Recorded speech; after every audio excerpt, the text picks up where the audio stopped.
Good afternoon, folks, and thanks for joining us. This is the Calf Kick Sports Podcast. My name is Tim Wheaton, joined as always by Ash, and today we are so lucky to have a special guest with us. Huge fan of this man's career. He's been a trailblazer in Sanshou, in Strikeforce, in the UFC, and now with Fighters' Rights. We are so lucky to be joined today by Cung Le. Cung, how are you doing today, sir? I'm doing fantastic. Hope you guys are doing the same. And what's up to all the fans out there? No, we're happy to have you.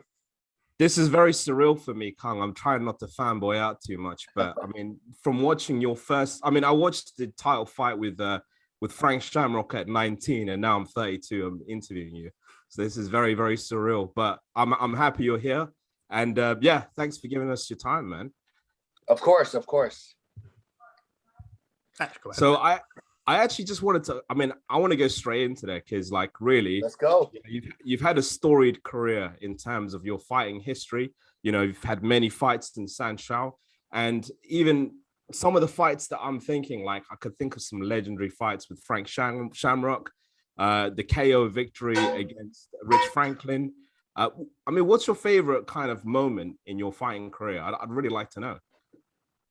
I think every fight has its moment, but I guess top three would be, of course, Frank Shamrock.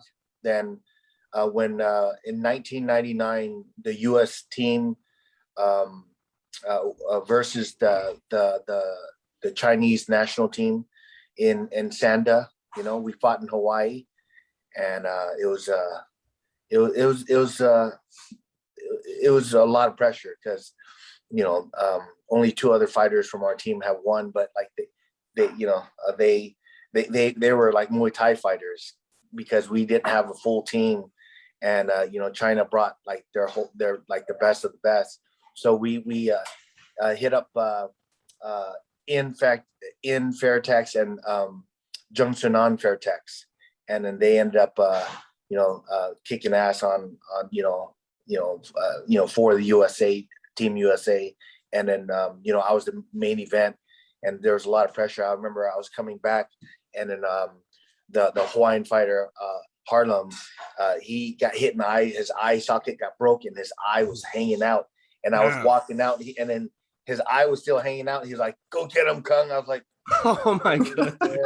So when I was walking out, I was like, I remember that vision in my head with the eyeball hanging out. I was just like, okay. And the funny thing is, like, I was still a little kind of like shocked from it, right? First punch, I got hit, and right away my eyes swelled up. I was like, oh shit, what's going on?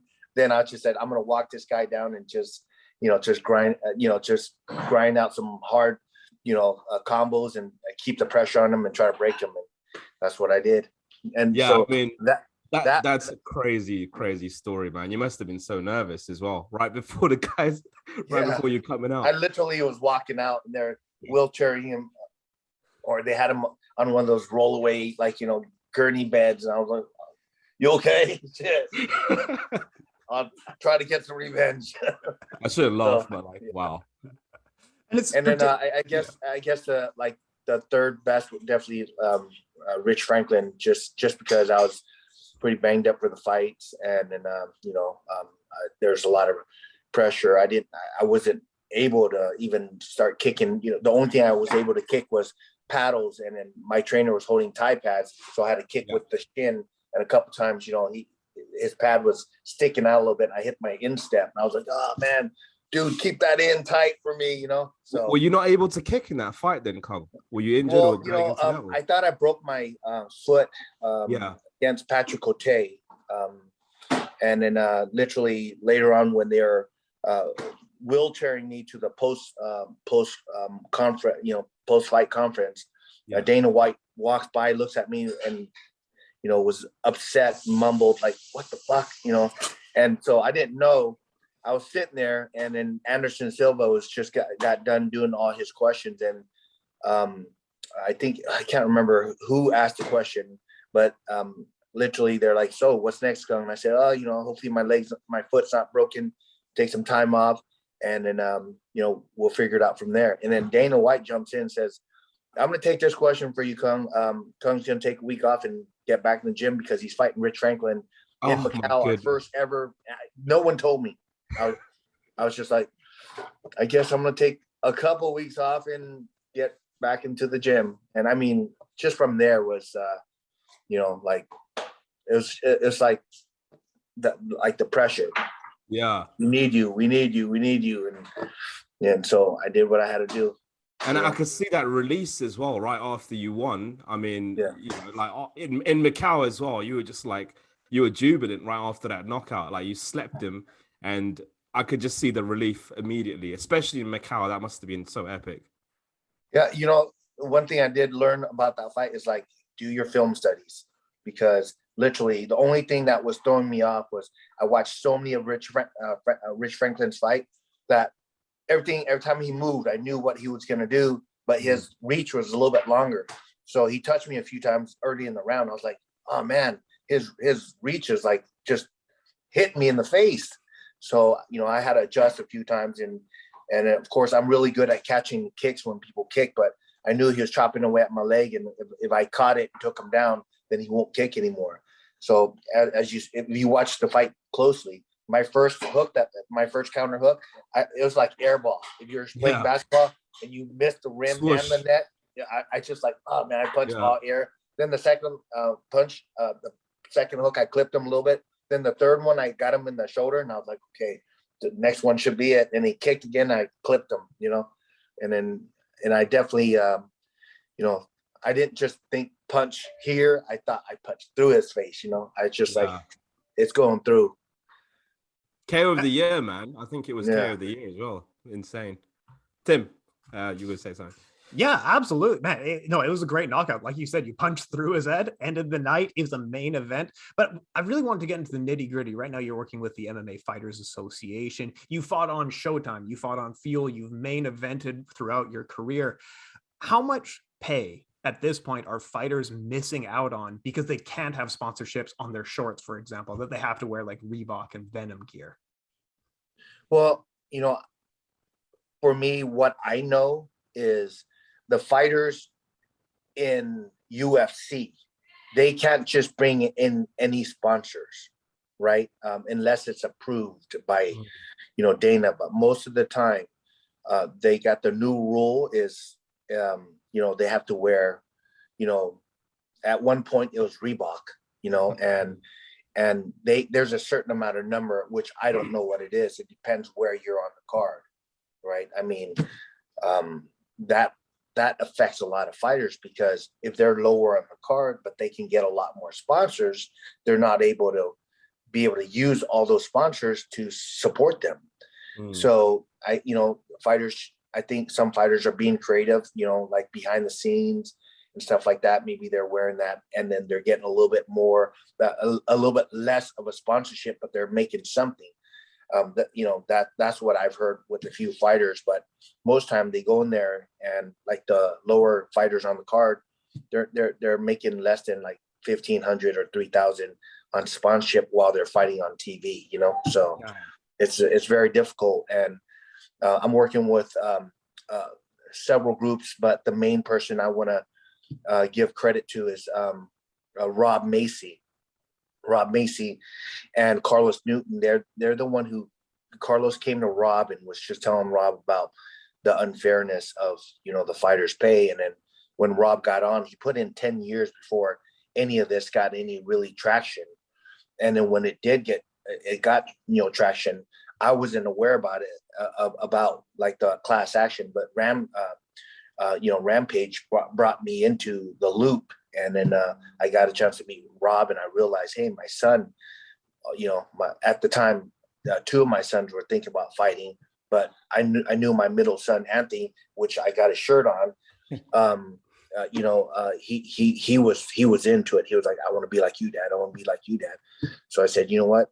I'm going to stand for something. I'm going to stand for these fighters that, because, behind the scenes, like I basically did what UFC asked me to do, right? They, sometimes I didn't like it, but I just kept my mouth shut because I knew it was the business. And I knew it from before, when I came to AKA one day, and I remember Mike Swig and Koscheck and then John Fitch, they're all sitting there, all talking. I was like, hey, how come no one's training? What's going on?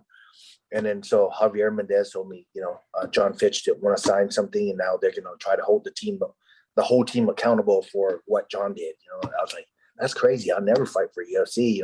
Next thing I know, they bought out Strikeforce, and I said, hey, now they're the biggest because they monopolized, cornered the whole market. So I said, I'll just, if I'm going to fight, I'm going to fight for the biggest company. And the biggest company happened to be a UFC. And we all knew that they were going to dismantle Strikeforce eventually, because they did that with Pride. They did that with WEC. And it was just a matter of time. We just didn't know when. And I think they're doing it more that way to say, look, we tried to make it work, but it didn't work, or whatever their plans are. And so, I figure I got to stand. I got to make a stand.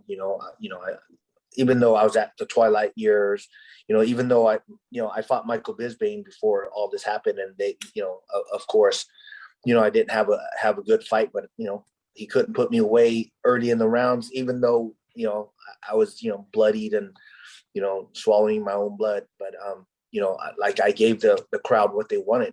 Someone who's going to go out on their shield and just get that warrior mindset, especially being in Asia, so, after that, of course, because my own belief is because 2 weeks before that happened, they wanted me to sign and re-up on a 6-fight deal, 18 months. But my first contract with them was 18 months and 5 fights. And 5 years later, I'm still, under that control. And that's only my 4th fight. I had 2 more fights, but, they kept on extending my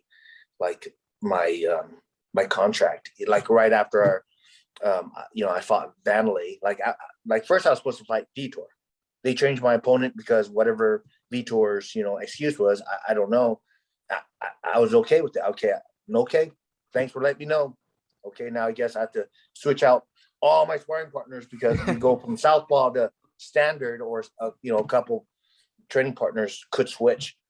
So I did what they asked, and then even like right before the Sounds event, take nothing away from Vanderlei. He's a legend, but I wasn't healthy enough to go and fight. I had a cracked rib, and of course, all the stories I've been hearing, like, don't even mess with that. Don't even think about, I literally at one point I was like, I'm not sure if I'm gonna be able to fight, but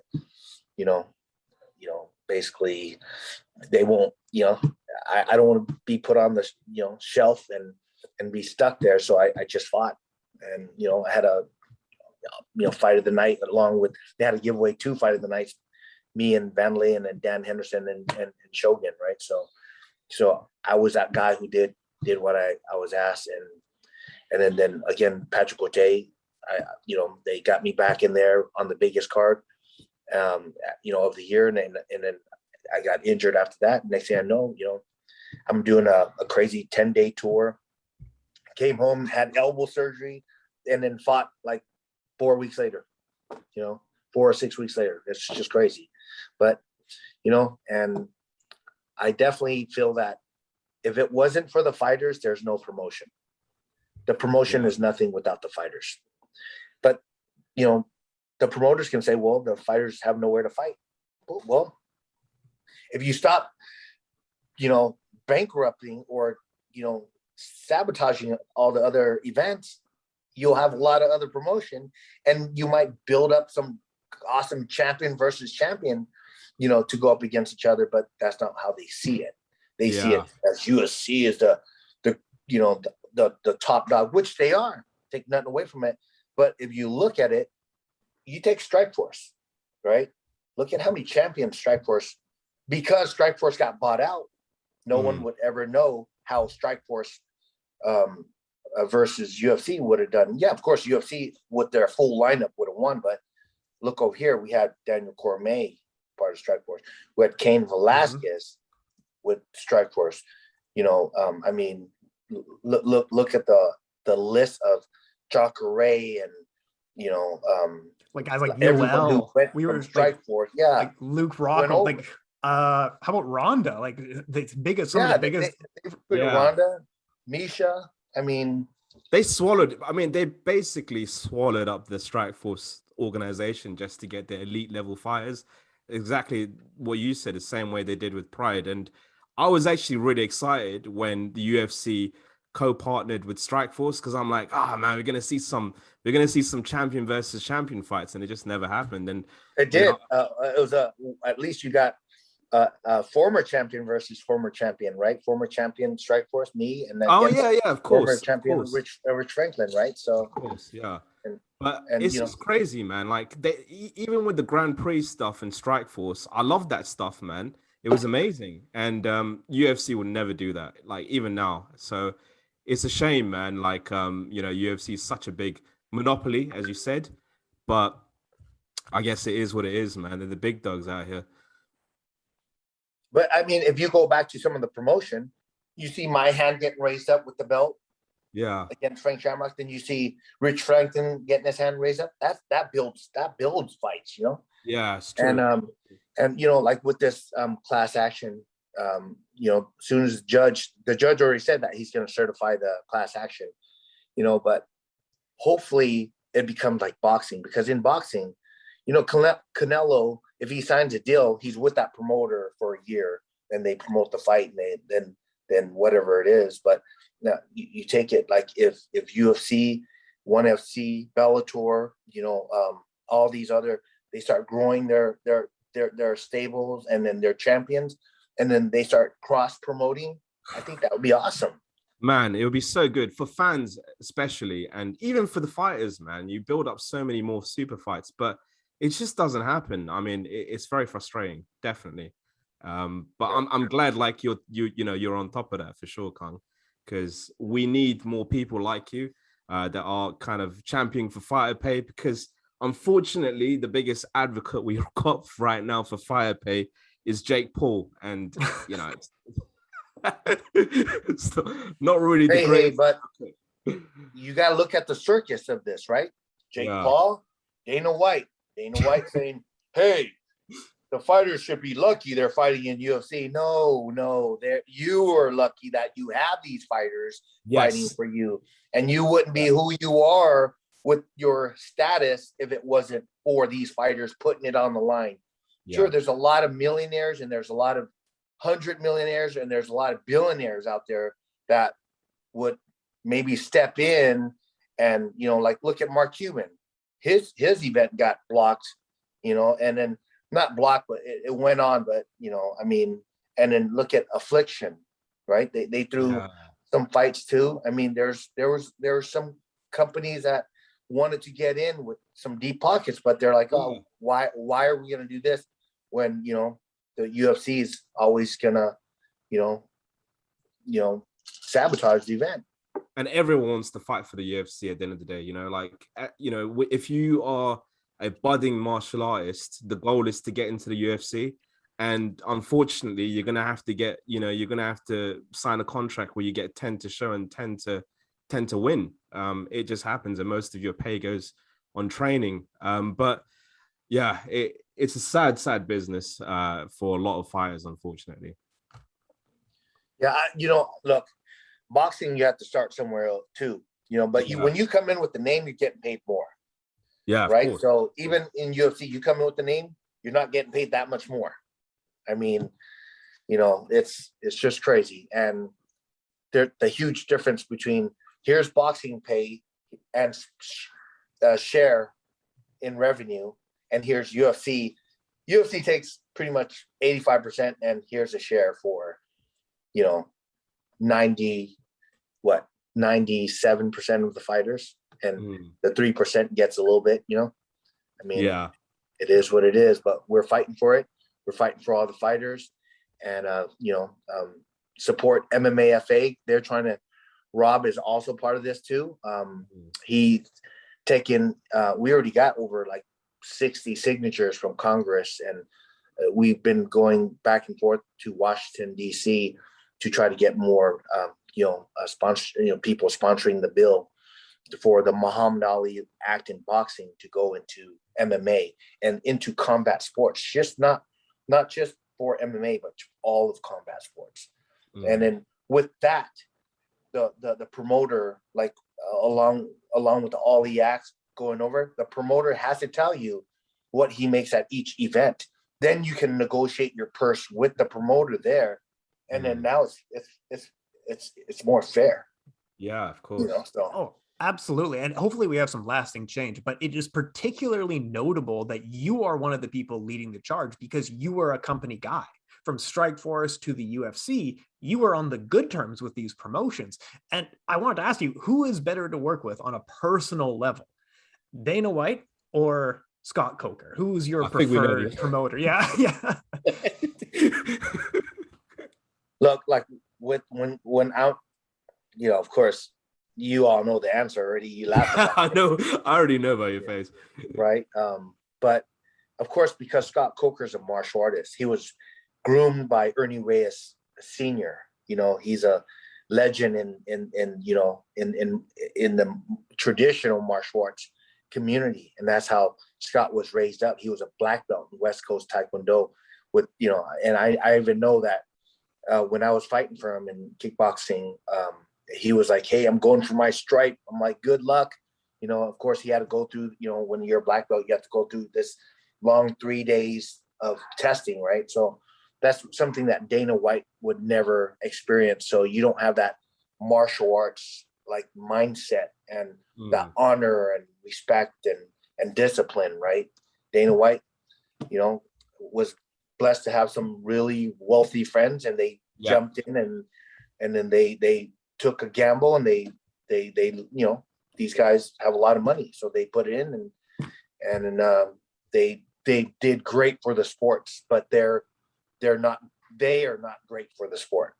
You know what I'm saying? They did great, but what their intention is and how they want to control the fighters and control the market and control the competition, that's not good for the sport.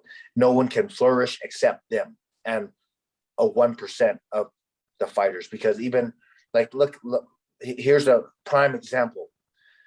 Why is Tyrone Woodley be able to fight Jake Paul, but not George St. Pierre can't fight Oscar De La Hoya? That's crazy. What's going on? That does, what it is? It's just the image of the UFC.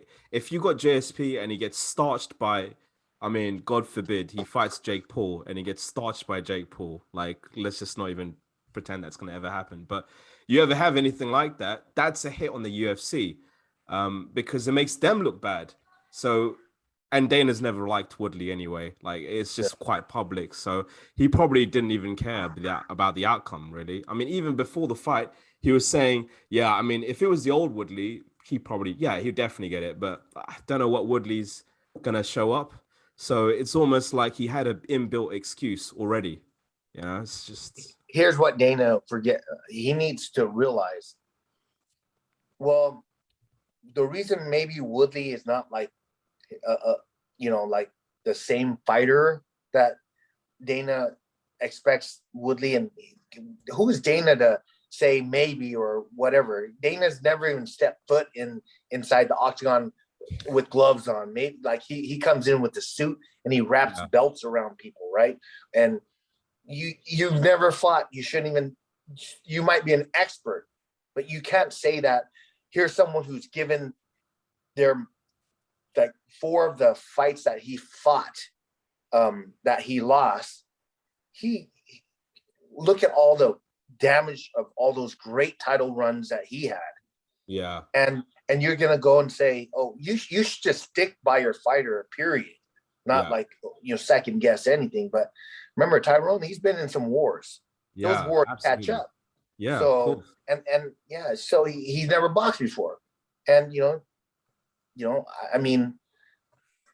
I definitely believe that Tyrone should have won. But it's it happened the way it is, and it's exposing Dana White even more. So good.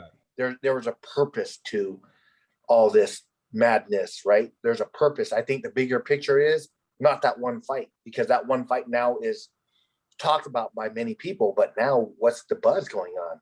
Oh, Jake Paul helping out the fighters. Look at Jake Paul giving up $1 million.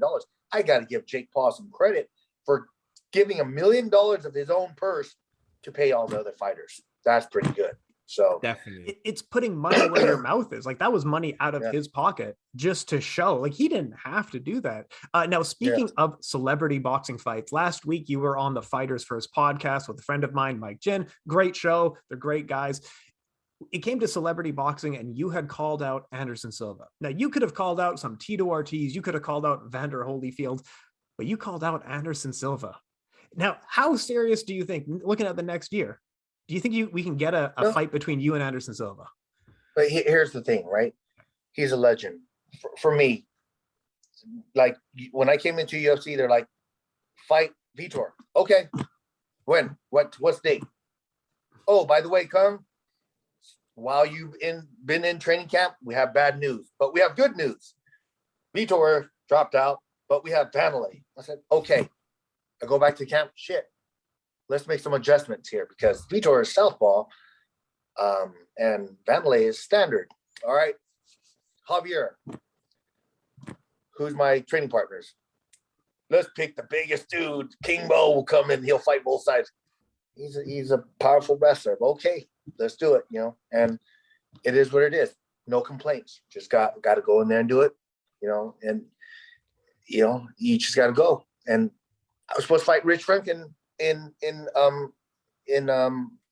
Las Vegas when on the Anderson Silva and Chael card, but instead they took Rich Franklin, they moved him to Brazil to fight Vanderlei, and then they ended up having me fight Patrick Cote.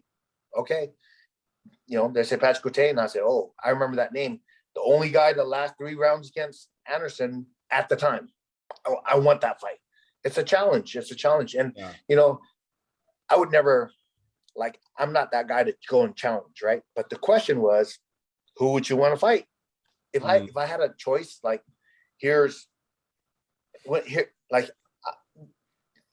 I'm already like retired, right? If people are gonna want to see me fight, they want to see me fight another legend in what we do best. Course. Definitely. Let's do a straight up kickboxing fight. Yeah, that's people, not right? boxing, man. Not boxing. We got to see kicks, man. Come on. Or let's do kickboxing with takedowns. Let's make it entertaining. Or because people will, I think, tend to be like, oh, let's watch this. Let's see the dynamic of this. Let's see Kung at his best with his fighting style. Let's see Anderson, who is at one time the greatest fighters, and knocking out everyone, and is versatile. Let's have that fight. And that's how I would kind of like negotiate the fight, but I never would like challenge anyone because I have respect for like all the fighters who have stepped in to the ring and carried the traditional and carried the martial arts way. Right now, other fighters, what other fighters don't realize, and I don't dislike them for that, but I don't completely respect them completely because what they don't realize is they have so much influence. And when it comes to kids, if you're running your mouth and you're talking smack and you're carrying yourself like a thug, your kids are going to carry themselves like thugs because you are, you project an image on what people think that they should be like. So that's just, my what I believe, that if I'm going to go out there and do something honorable, Anderson Silva's respectful, we can show like the crowd of, hey, it's all about respect. It's about honor. It's about the style. It's about the athlete. It's about the fighters. And then, but hey, I mean, like if Jake Paul calls me up, hey, Kung, you want to do a boxing? Sure. When?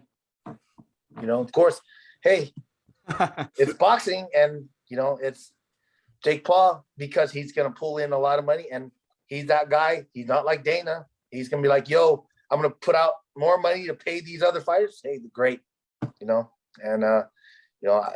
then I can promote a lot more stuff going on out there and talk about what fighters should be getting paid and not. And then I would have another opportunity to, be that ambassador to help the martial arts. But, I'm that fighter that, as you've seen my career, when have I ever had a boring fight? Ah, man. I mean, come on, Exactly like true. you got 8 knockouts out of 10 fights, man. I mean, there's just probably more than that. Tim, Yeah, question. I mean, people get mad in the beginning of my MMA career. Can you get through the first round? So we we pay a lot of money for our VIP seats. Like, go like 2 rounds, and I'm just don't jinx me. For me, I train hard so it can be done quick, and I'm gonna go in there and try to get it done quick. So that's right. Get in, make your money as fast as possible, and get home. Right. Yeah. Now, speaking of, it's a different feeling when you are the fighter, but now you're watching your son fight. How nervous are you watching your son fight is what I'm trying to ask. You want to see? I can show you proof right now. Look at the gray hairs. See this?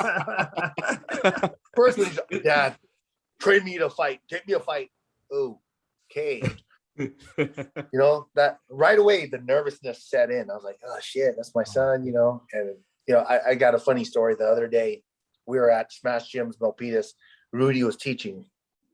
And this, I remember the first day I said, okay, I'm going to teach my son. I'm going to give him a hard lesson. Okay. Go in there, son. This is what you want to do. Are you sure? I said, okay, fight him, spar him, grab these guys. He grabbed all the guys I had. By the time the sparring session was done, he was beat. Excuse my Vietnamese. He was beat the fuck up. Right. And that like hurt me because I was like boiling I was fucking hit myself. I want to fight for him. Going there myself, right? Yeah. Then but this is the lesson and this is the truth that he needs to experience, right? He goes in there, he gets his ass lit up by pros and amateurs, and he does great against the average guys, and he's only 16 years old, right? And then we're driving back in the car. I was a little quiet. I'm thinking in my head, what am I going to say to him? What am I going to say to him? I want to give him props, but at the same time, this is a tough path, son, right? Yeah. And he goes, Dad, this is something I wanted to do. He actually answered the question for me. I want to train harder. I got to protect my legs better. I'm like, ooh, nice. I know he's going to be sore tomorrow, buddy. Probably going to be sore for a week. He's like, well, at least there's a day in between from sparring because I'll be ready to come back on Thursday. I was like, this kid, this is all right. I said, come Thursday. I didn't say anything. And then come around that time, he gets all his gear. He's like, you ready, Dad? Okay. So we go to practice. He's back in there. He's jumping on to these guys again. And this time I'm like, hey, work with them, and I think guys were working with him that session, but then the next session he jumps into some new guys come back and he gets kneed really hard. Like, he's fighting guys that are like 20 pounds heavier than him. And my son, stay with the smaller guys. He's all, hey, you want to be the best, you have to train with the best. So I picked the best guys to go up against. I'm like, slowly work up to them. So you can get to them, right? He's all, well, you didn't take your time. You just jumped in with whoever, right? I said, son, I didn't have the same sparring partners you did. That's why I used to pay to go to tournaments to fight literally every single week if I could. I think 1 month I paid for 4 tournaments. I went to every single local full contact, Sancho type tournament. And then so he had the right attitude. So it's definitely stressing. Then I throw him into this called point Muay Thai, but they say it's point Muay Thai so they can not have to deal with so much like athletic commission and all that. But man, they don't allow knockout, but there's a lot. It's full contact going on. It's some of the fights are intense, and I think this is the best way because there's really talented black belts that throws beautiful kicks, and he's matched up against these kids that are from a traditional martial arts background, and some are really good kickboxing, and so far he's 5-0. So, but every single fight, like literally after a tournament, I literally have to go home and rest for like 2 days straight. Like the mind and the body. Is it worse than you fighting then? Is it much worse worse than me fighting? Yeah. Jeez, man, that's crazy. but it's great calorie burning because like the whole time I'm sweating, I'm just sweating and even though he's in between fights, I'm sweating because just the nerves, but, well, he's got state coming up in 3 weeks, and then they already want him to fight and, maybe represent California for the nationals. So, we'll see how he does. That's exciting, man. Block, man. Yeah, I believe he's going to do very, very well. He's got the tenacity, he's got the mindset, and he's got the will. So, and he's got the DNA. That's right. He's got the DNA. He's got the right teachers. In God, his faith in God is really, really, really strong. That's absolutely right. So we just got to wrap up. We got 2 minutes left. Now, you have a project in pre-production right now. I know you mentioned it last week on Fighters First. I'm going to give you the last word. Where can fans find more of you? Where can we keep track of the future of Cung Le? My Instagram, my Facebook, and I'm on Twitter here and there. I have a YouTube page, Cung Le Official, and I got a couple projects, but the one I'm really passionate about right now is like my wife's project. I know we got like a minute and a half now, but my mother-in-law and my wife, they're an exorcist team. They exorcise demons. Like if you believe in God, you better know that there's a devil, and there's a good, there's bad, and until people say, oh, these people are mental or crazy. No, mental and crazy, they don't float, they don't climb on walls, and they don't speak like multiple different weird languages, and they don't talk the way they do. So they over 400 souls they've saved, and apply hundreds and hundreds of house clearings, and literally like we're on Ghost Adventures, and of course they try to pay us and everything. My mother-in-law cannot take any payment, or she believes that she'll lose her gift. She doesn't even need like those equipment to go in there. She goes in there, and if you watch the show carefully, it's Emergency in Elk Grove. Wherever Zach Bagans and all those guys were already there with the equipment, they walked into the house, talked to the girl, walked straight to the room without even knowing where, because that she goes by sense. So I'm going to start a show for them called Spiritual Battles Worldwide, because hopefully maybe we take this worldwide. But I got my buddy from Iseka Shield, who's going to help fund some of the travel and equipment and stuff like that. And we're gonna, because there's investigators out there, like there's all kinds of investigators, and they already shown people, hey, there are entities that move objects, and some are evil, and some they think that might be lost souls or whatever. It's all out there for people to see. And where Shima, we call her Shima because she's Apache, and my wife's Sunshine Spring, they basically, they are showing, they are experts. They know exactly what's happening. They know where, what to do, how to exercise and do the, the rites to the exorcism, and make sure if it's a big bad that they're dealing with, there's got to be like IV bags, the doctors on hand, and all kinds of stuff. So, yep. I'm not ashamed at all, because we're working for God Almighty, and and in the Bible it has all information you need, like what we're living in now, the pandemic. So well, that's awesome stuff, Cung. And look, we're gonna keep in touch for sure. We'll link it all down below for these projects. We'll link it in the YouTube.